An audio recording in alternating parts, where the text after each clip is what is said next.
KALB. This is a First Alert Storm Center update.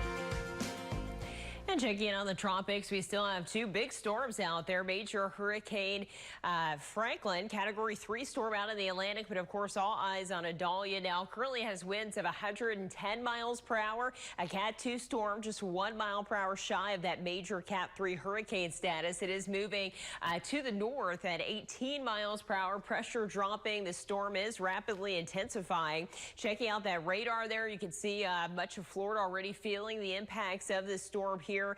Tornadoes will be possible as the storm comes ashore, as well as heavy rain. Some of that max storm surge anywhere from 12 to 16 feet. Lots of rainfall with this. And of course, we have hurricane warnings in effect for the west coast of Florida, tropical storm warnings in effect for parts of Georgia and the Carolinas. And just in the last few minutes, that latest forecast track from the National Hurricane Center now has been updated to show this is expected to be a Category 4 hurricane with winds of 130 miles per hour by the time it makes landfall here tomorrow morning. So we're less than 12 hours out from this, and it is going to be a major storm here for the Big Bend region of Florida. This is pretty close to Tallahassee and Cross City, really making landfall there just to the east of where Hurricane Michael made landfall a few years ago. And this is going to move through southern Georgia and the Carolinas. Could still be a hurricane as it does that, and then making a curve off the coast of the Carolinas and back out to sea. So this will be a big storm to watch. We also have Tropical Depression 11 and another wave there now with a moderate chance of development. So the tropics are busy. Meanwhile, our front is stalled out still to the south. That has been the focus for showers down to the south today. And winds are out of the north here. We have that offshore flow with those winds picking up a bit, and they're also pulling in some dry air.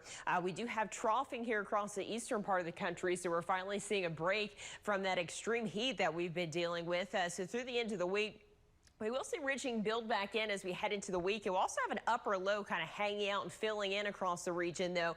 So we may see some occasional rain chances, but we are going to see a warm up here heading into the weekend with a few low end triple digits possibility. But right now, the drier air has filtered in through northern and central Louisiana. You notice that huge range in dew points across the state.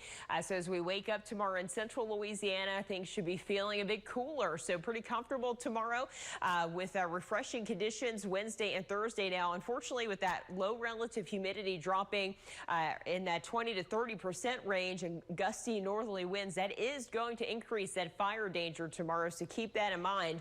But once we get into the weekend, back to muggy conditions as those winds return to the south and dew points start to increase. So we do have a red flag warning in effect. Again, we've had a break the last couple of days, but this red flag warning is back for Wednesday. We'll likely see one Thursday as well. So any fires that start could rapidly spread. But upper 60s tonight. That'll be feeling nice for tomorrow morning. Then high temperatures returning to the 90s.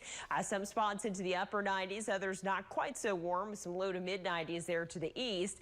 So planning it for your Wednesday. A nice cooler start with upper 60s. Around 90 by lunchtime. By 5 o'clock, we're in the mid 90s with low relative humidity. We don't have a heat index tomorrow. And again, winds will be out of the north at 10 to 15 miles per hour with some gusts in that 20 to 25 mile per hour range.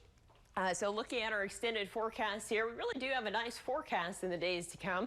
Not as hot as it has been with highs this week, mainly running in the upper 90s. We will see 3 mornings there with a chance of dropping into the upper 60s. That will be tomorrow morning as well as Thursday and Friday morning. Dry and breezy, low humidity through that time frame. Then heading into the weekend, we do see at least some low end rain chances. Could see a few scattered hit or miss showers and storms through the Labor Day weekend and back up to around 100. And could see a few 100s here during the